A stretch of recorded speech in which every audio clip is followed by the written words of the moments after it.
Revealed in upcoming episodes of this program are the contents of a recently unearthed repository classified by the secret government, the Phenomenon Archives.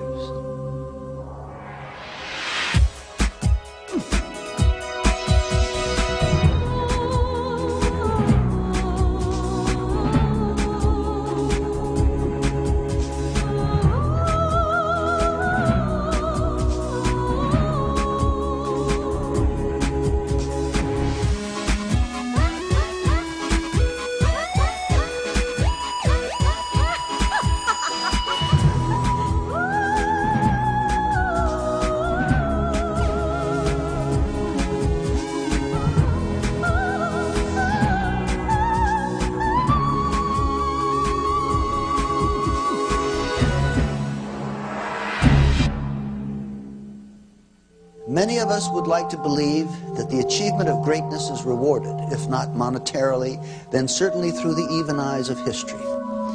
In the next 60 minutes, you may be shocked to discover that at least one man whose accomplishments touch each of our lives on a daily basis has been virtually forgotten. At the head of the 20th century, Nikola Tesla, a Serbian immigrant and inventor whose name is nearly forgotten, catapulted our civilization into the new age. The use of alternating current, radio, fluorescent lighting, remote control, and robotics, a total of 700 patents, are all attributable to this one man. On Thursday, January the 7th, 1943, at approximately 10:30 p.m., with the world engulfed in a struggle against the dark forces of the Nazi war machine, Nikola Tesla breathes his last, dying alone in a small room at the Hotel New Yorker. Outside, the city is alive with his legacy, glistening with the electricity from Tesla's fully realized vision of a world powered by alternating current. He was incredibly aware of the consequences of his scientific inventions and their impact on the total development of mankind. Tesla is buried in relative obscurity, a fallen giant of invention whose discoveries remain the foundation for some of civilization's most important scientific advancements. He is one of the greatest geniuses of the 19th century. Edison was one level of science, but Tesla was many levels higher. He was a lonely character, researching independently, outside mainstream science. He must have appeared to the so-called normal world like a complete eccentric. He gave our country a tremendous package of technology applications and wonders, and our lives, all our lives are collectively much better because of his work. Why has this great man been so neglected by his fellow scientists and the public? Perhaps the answers lie more in the works never realized by Tesla than in his publicly acknowledged achievements.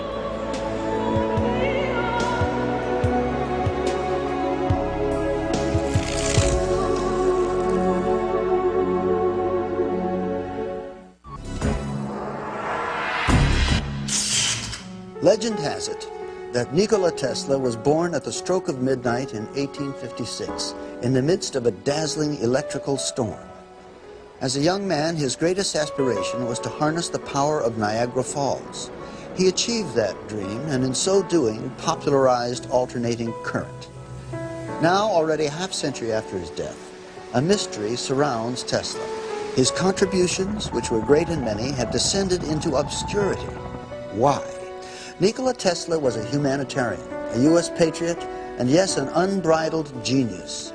Though he has most often been personified as the quintessential mad scientist, perhaps his only real misdeed was being born ahead of his time.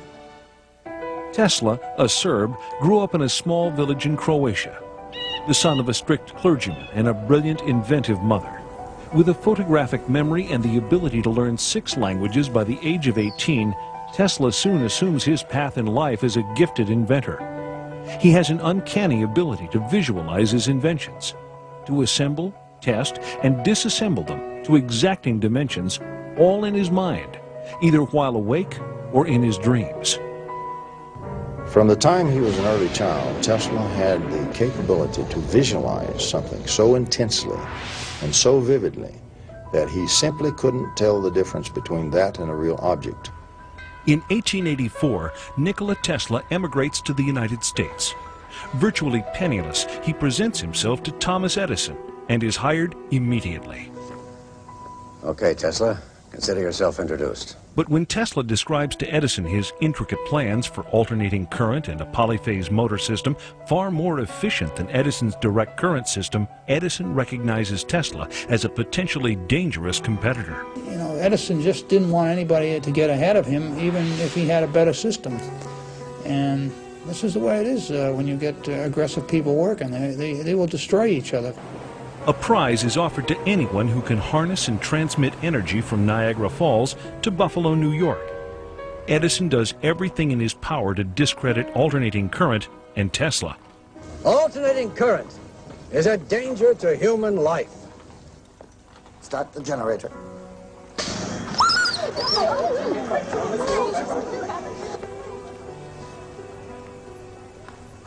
You have just seen alternating current in action.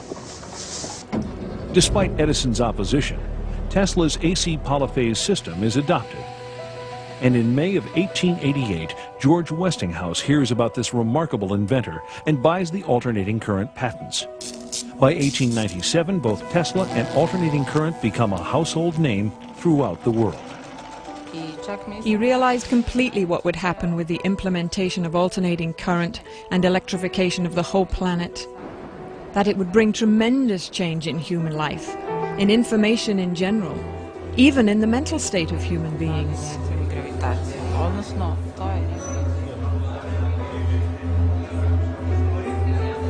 Despite his new notoriety, Tesla is a pure inventor, a great dreamer, and does not actively pursue the commercial exploitation of his ideas.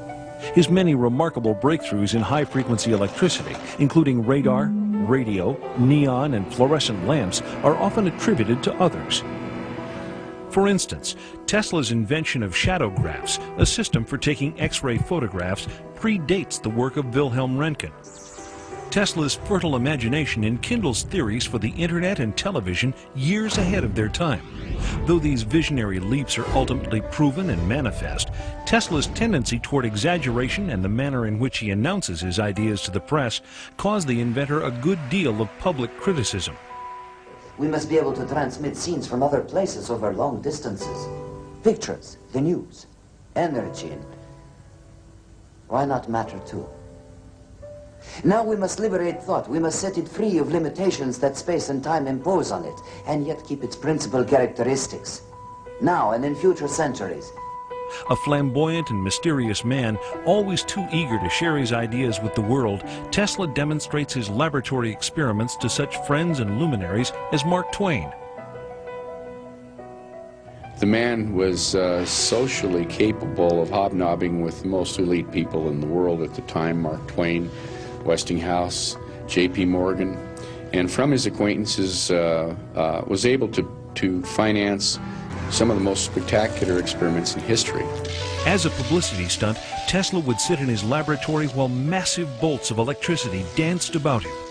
Without the use of wires, these airborne streamers would freely illuminate the lamps held in Tesla's hand. And Tesla was the first person to really show how to transmit wireless energy through the air to ignite electrical bulbs or electrical tubes. They were fluorescent tubes, which he had in the room.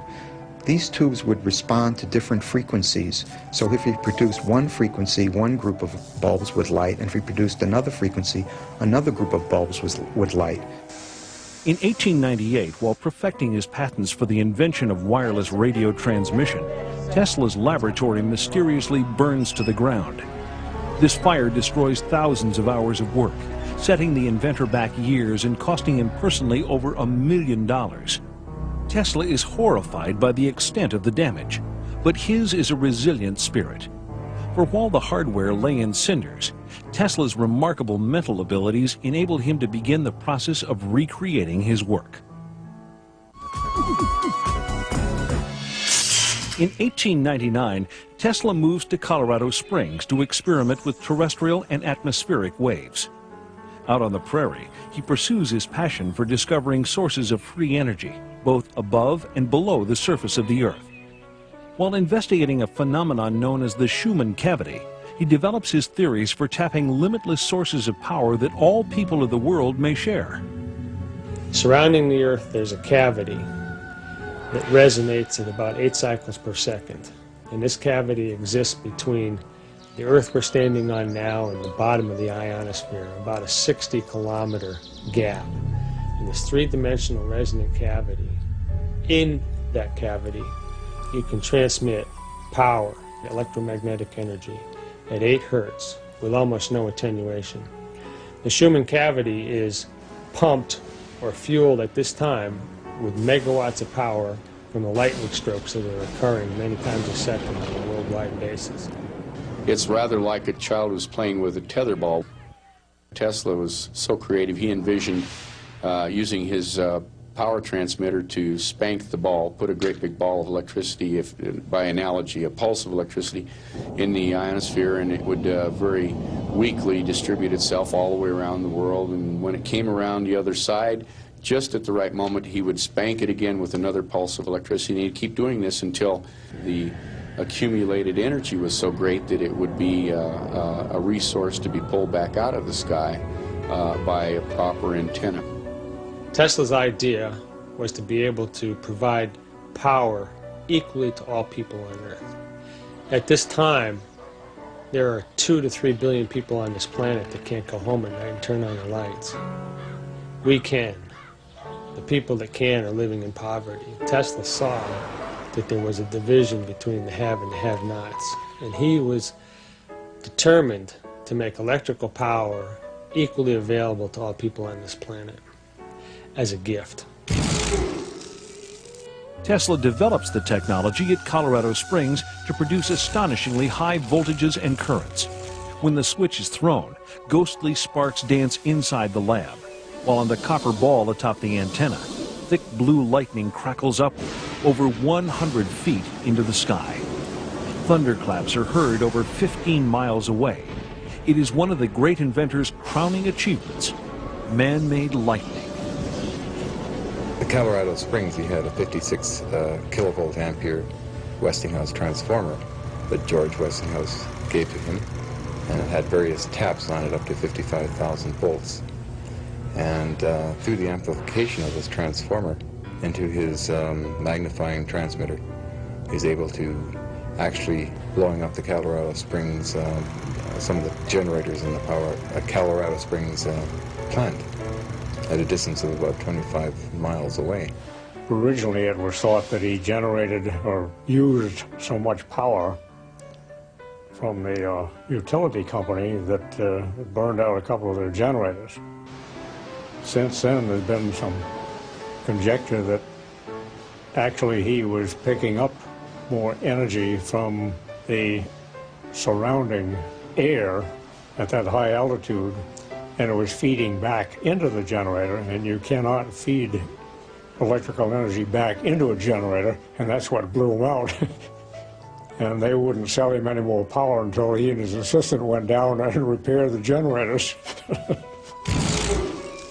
Tesla determines that waves of energy in the Earth can be used to transmit power to any point on the globe. In laboratory tests, he successfully demonstrates the illumination of wireless lamps many miles from the laboratory.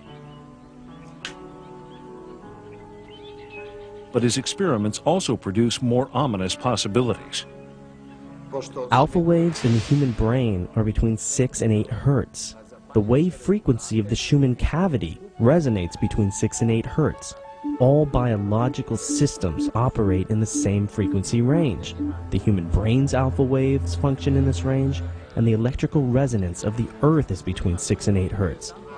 Thus, our entire biological system, the brain and the Earth itself, work on the same frequencies. If we can control that resonant system electronically, we could directly control the entire mental system of humankind.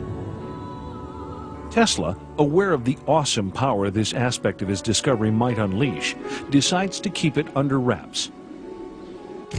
With the success of the Colorado experiments, Tesla moves back to New York City. After courting several financial backers, he is introduced to J.P. Morgan, the infamous banker and international financier. Morgan is convinced by Tesla's promise that he can, quote, build a world broadcasting system that will earn millions. Inspired by the earlier works of genius attributed to Tesla, the business-savvy Morgan invests $150,000. Though he must concede 51% ownership in his radio patents to the fabulously wealthy industrialist, Tesla nevertheless proceeds with his construction of the legendary Wardenclyffe Tower in 1900. Wardenclyffe laboratories were built by Tesla to try to prove his dream, his radio transmission of power. First it started off, he told his backers it would be just voice communication, but his real dream was power. Soon thereafter, with Wardenclyffe in the midst of construction, Tesla receives a report that Guglielmo Marconi has successfully completed a trans-ocean radio transmission. Morgan threatens to pull out. Rather than admit defeat, Tesla expands on his original idea for Wardenclyffe, transforming it into the pilot project for his long-envisioned global power and communications system.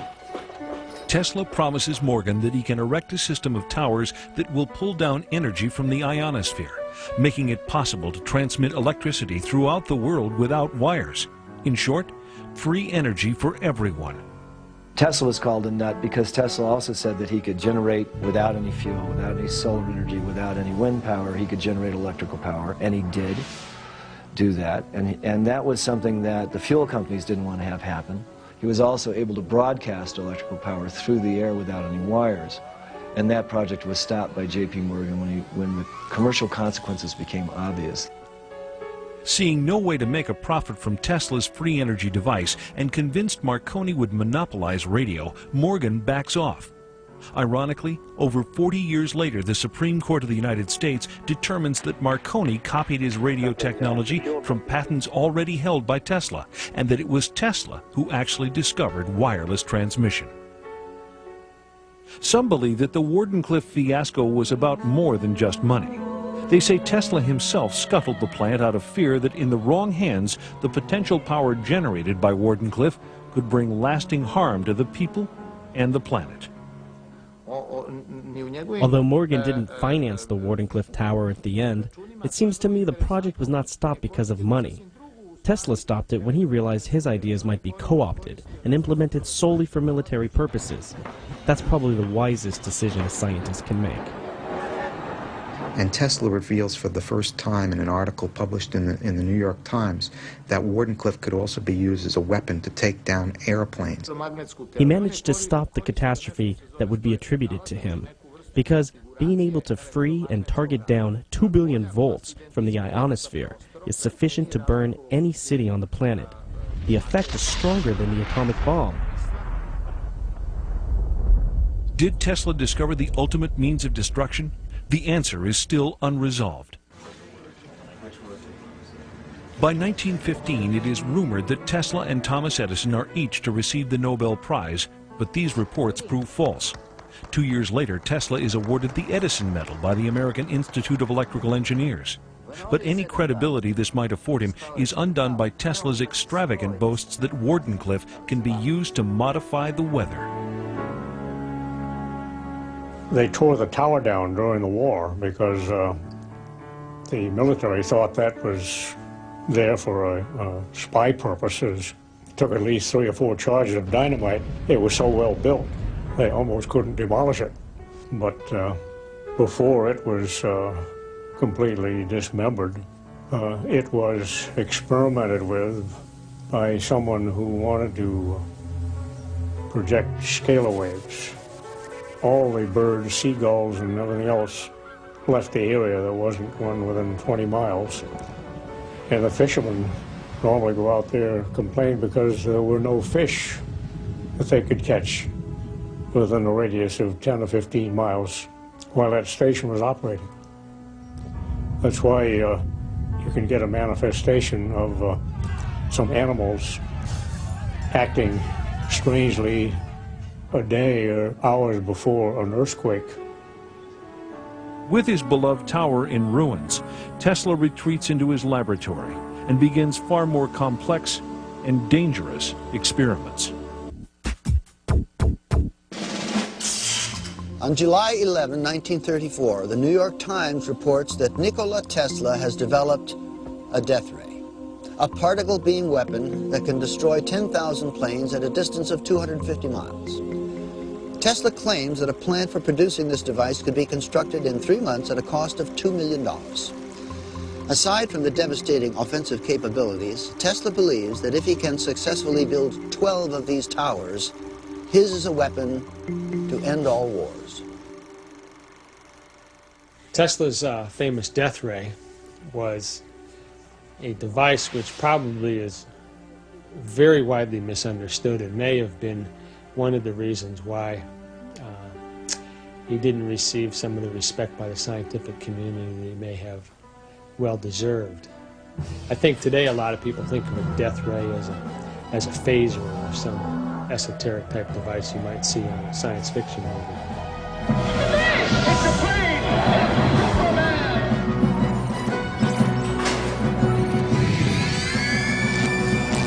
Tesla's claims terrify the public, but fascinate Hollywood.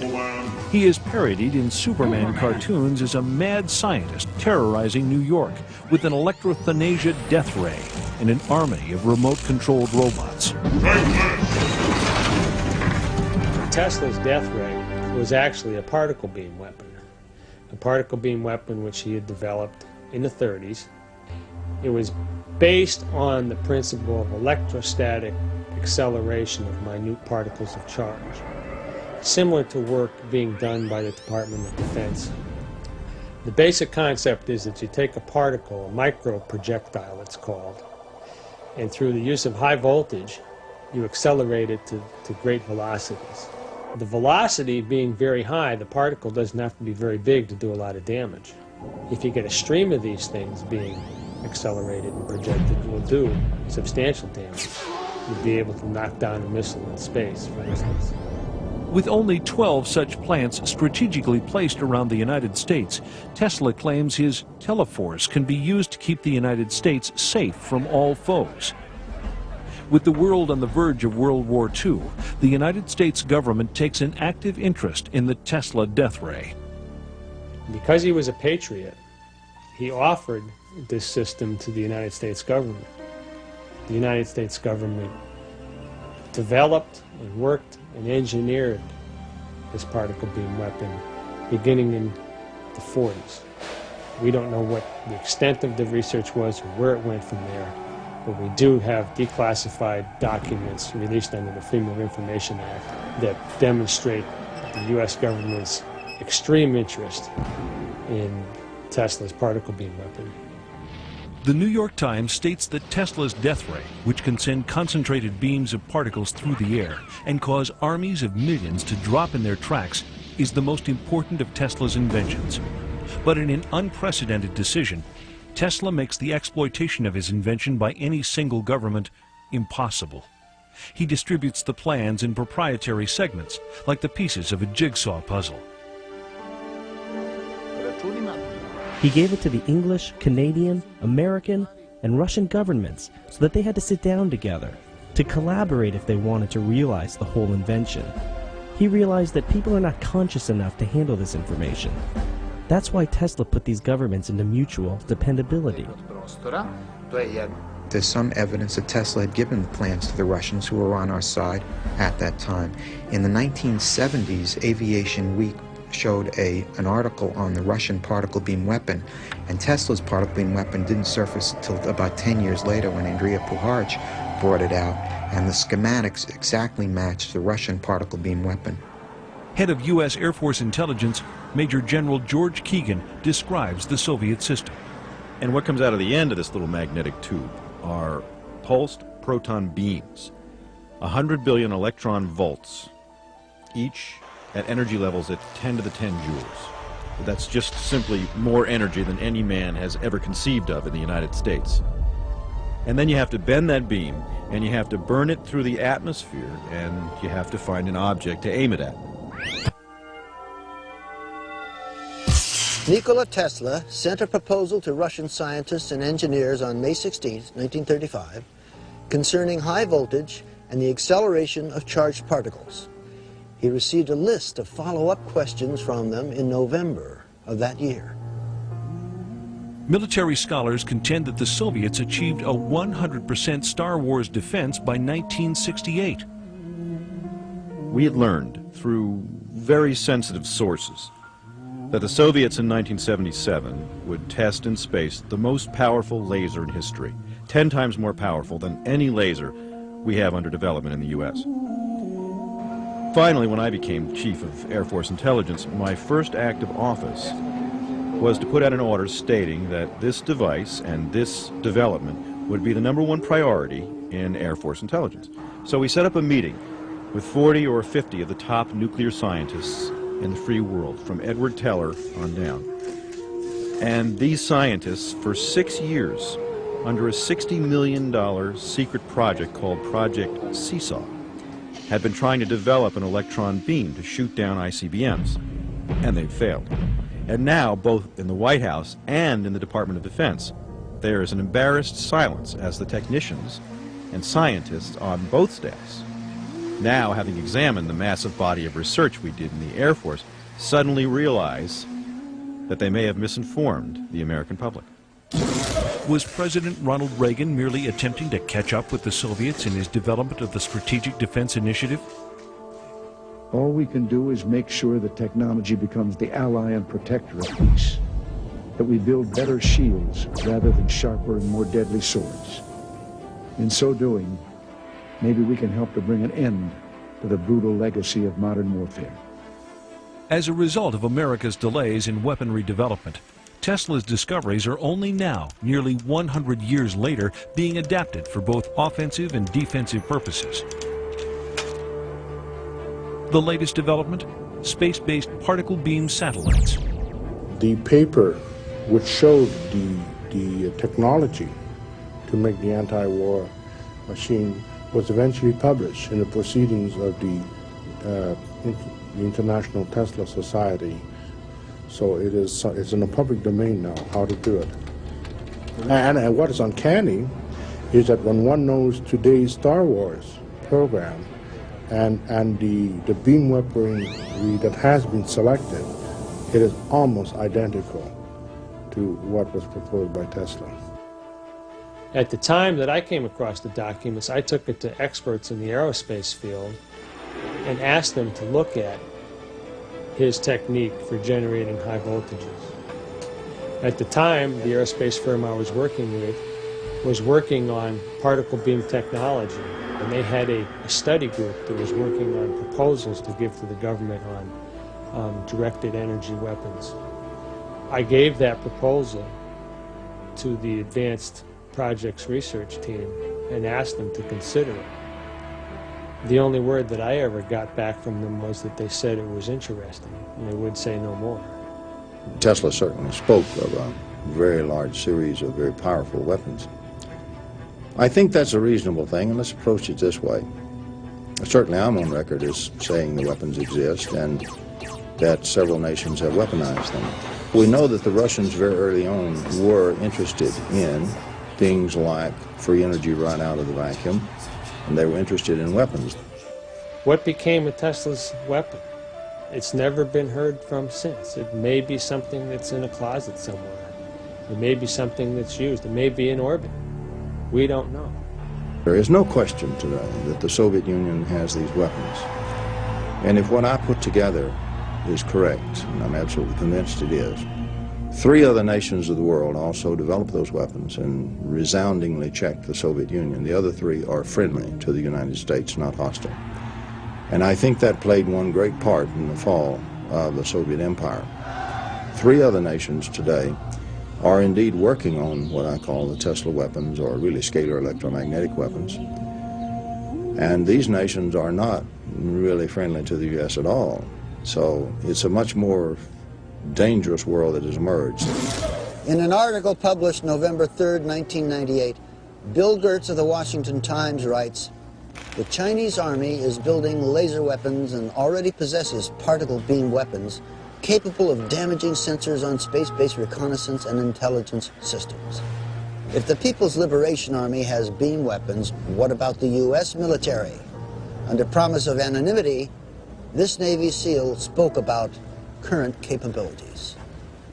We do have particle beam weapons. I've used them. We did underwater tests off the coast of California. The capabilities are awesome. You can knock down a satellite, a ship, a plane, anything. In the global race for new technology, it appears that Tesla's death beam is not the only secret invention that supposedly disappears when he dies. On July 4th, 1976, the celebration of America's bicentennial, a strange new signal is monitored on ham radio frequencies. This high-pitched chattering is dubbed the woodpecker signal by the Central Intelligence Agency. They have no idea what it is, but they are able to triangulate its source to a Soviet transmitter in Latvia. The Soviets had experimented with creating artificial aurora. Not sure what their objective was, but I think it was probably designed to prove that you could project very low frequency energy over the horizon, over great distances, and cause certain effects. You can induce virtually any effect that a chemical can cause in a living system with an external, primarily extremely low frequency magnetic field. My personal feeling is that primarily I think it was designed to communicate with their submarines. On July 13, 1977, at 9:19 p.m., the woodpecker signal abruptly stops. A strange corona forms around Edison electric power generators servicing New York City, and the entire city is suddenly plunged into darkness, creating chaos and confusion. The blackout is similar in its effects to Tesla's Colorado Springs experiment that overloads and sets ablaze the local electrical power plant. Things started to brown out. We started seeing very strange things happen to New Yorkers who went berserk. It was literally absolutely dangerous to be there in New York City, and was a headache for police and who knows, all the security people around. Was it Tesla's secret that electricity could alter the mental state of human beings? If so, was that secret delivered into the wrong hands? And who is responsible for the Tesla-inspired program known as HARP? A government project some experts believe is the first stage of an entirely new phase in weapons technology. War or peace? Which does science serve best? Tesla described himself not as an inventor, but as a discoverer. But with discovery comes responsibility. Tesla knew this when he developed HARP technology, and many think that his fear of what might happen if HARP fell into the wrong hands motivated him to keep his discovery under wraps. HARP exists because Tesla theorized back in the 30s that he would be able to stimulate the magnetic field of the Earth in such a way that he would actually be able to create a shield around the city. HARP is basically a design experiment in terms of atmospheric physics where a large array of antennas, it's not just one antenna, it's a very large array, it covers several acres, are broadcasting into the ionosphere of the planet a very, very complex series of waveforms. And these waveforms are designed to specifically couple in with the ionosphere, which is a resonant cavity. This concept involves heating up the ionosphere in a manner similar to a giant microwave oven. That a small input, like a pulse of a certain number of watts in, can create a large output, because whether accidentally or intentionally, it's possible to tap into this sea of energy around us. It surrounds us and goes through our bodies and is everywhere throughout space. HARP's original designer conceives it as a shield for missile defense that can fry the circuitry of incoming bombs. HARP was designed for a number of applications. It really was not set up as a weapon. If you read the patents, I was thinking of ways to use it defensively. He also claims that by superheating portions of the upper atmosphere, HAARP can affect global weather patterns, a concept Tesla was ridiculed for nearly a century earlier. One of the real dangers of HAARP is that we concentrate with HAARP in one very small area of the ionosphere. We create a lightning rod effect.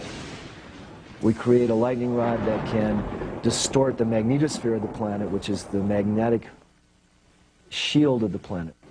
Not only are you sending energy into the ionosphere, but you're providing a path for energy to come back down out of the ionosphere. The electrons and energy will come from all over the ionosphere to that one point, and it will strike the ground in a bolt that is 100 times greater than any lightning bolt imaginable.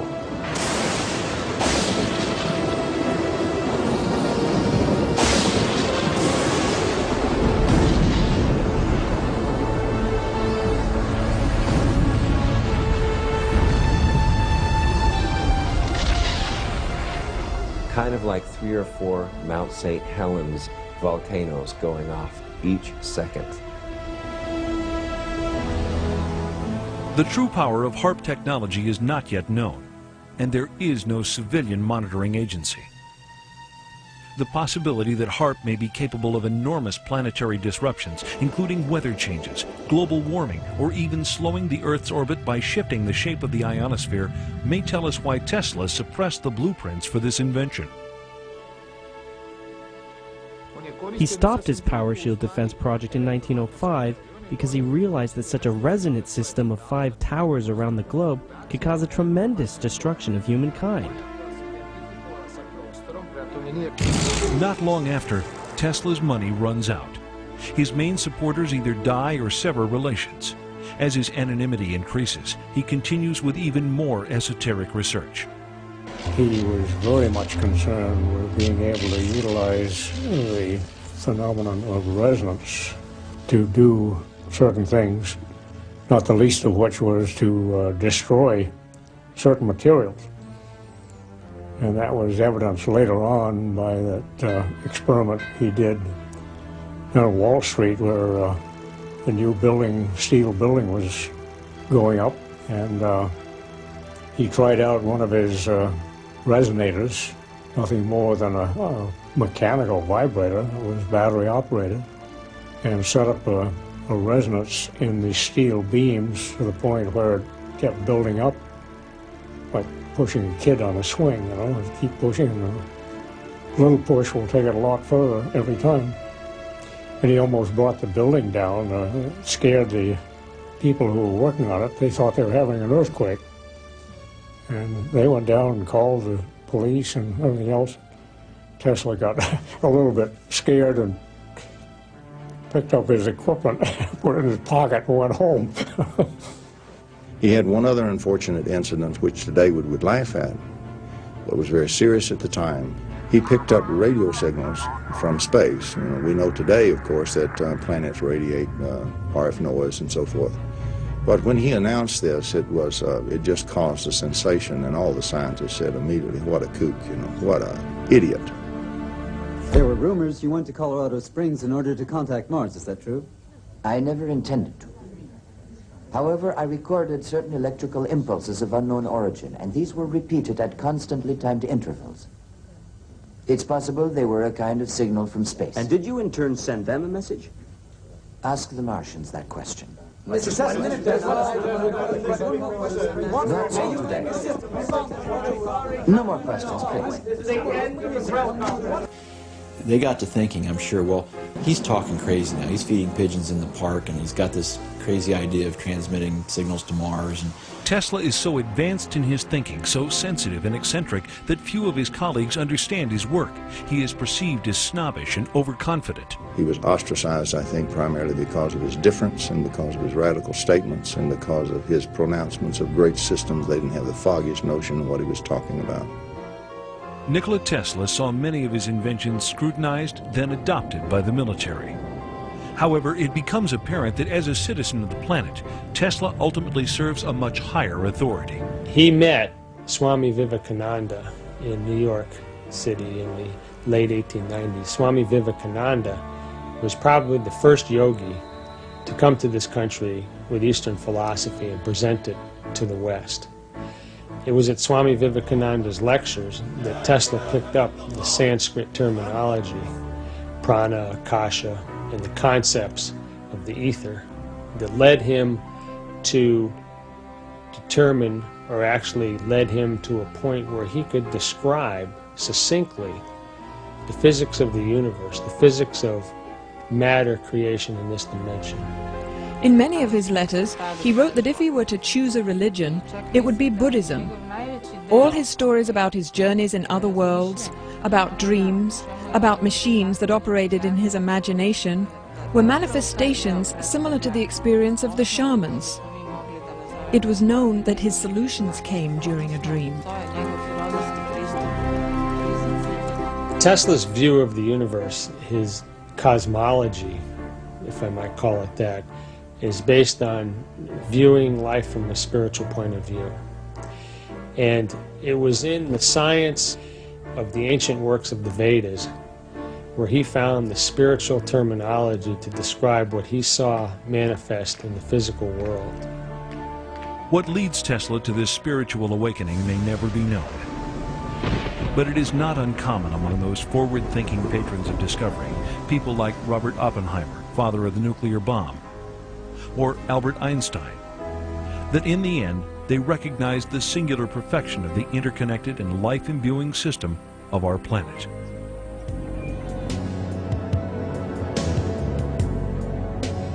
He was trying to understand what the basics of energy and resonance were. What is the nature of the energy that's in the cosmos? What's the basic essence of the energies that come through nothingness to give us something? I think those were the questions that Tesla was intrigued with. When Tesla dies at the age of 87, his legacy of over 700 important patents slip into obscurity, forgotten by nearly everyone except the U.S. government. Tesla's possessions are sequestered in a government warehouse for 10 years following his death. Official reports confirm that the collection was microfilmed during this period. When contacted, however, no government agency revealed any information regarding these microfilms. After a decade, the government officially denies the existence of any secret weapons technologies included among the Tesla papers. Rumors nevertheless persist to this day. Whatever may have befallen Tesla's undeveloped discoveries, the inventions that remain contribute daily to our science, our medicine, and our environment. Perhaps this is what Tesla ultimately envisioned. Perhaps the missing secrets of Nikola Tesla are right where they belong.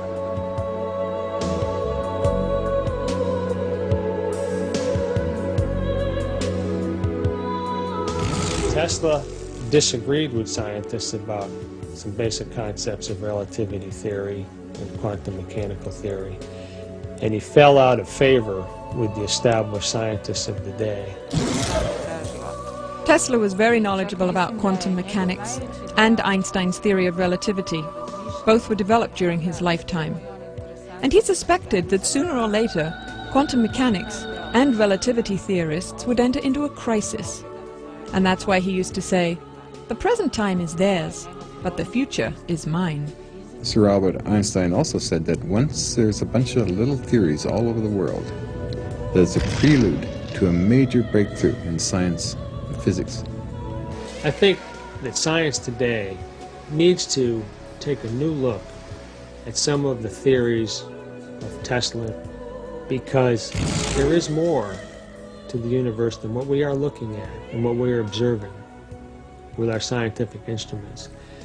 We've reached a point in our conscious evolution of the species.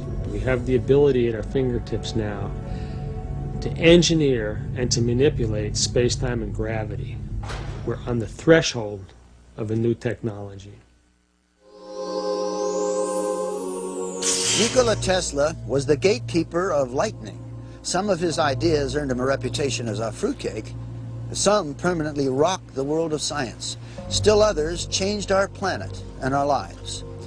The next time you plug in your cable TV, remember the man who made it all possible. You might also imagine a world with free, unlimited energy, and a world without wires, because that's what we lost when we lost the lightning of Nikola Tesla. I'm Dean Stockwell, and these are the Phenomenon Archives.